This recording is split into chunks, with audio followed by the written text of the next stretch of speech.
রাত্রে এসেছি আমি দিদির বাড়িতে, আজকে যাচ্ছি গ্রামের বাড়িতে।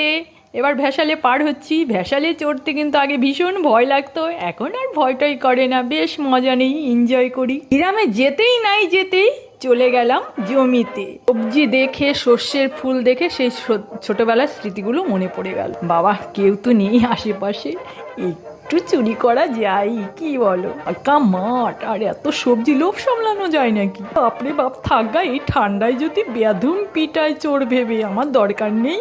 আমি বরঞ্চ সর্ষের ফুলে একটু হিরোইন সাজি। হিরোইন তো আর হতে পারবো না, সর্ষের মধ্যে ভূত সাজি। মন লাগলেও বেশি বেশি সাবস্ক্রাইব করো, লাইক করো, বাকিটা দেখে নাও আর মজা নাও।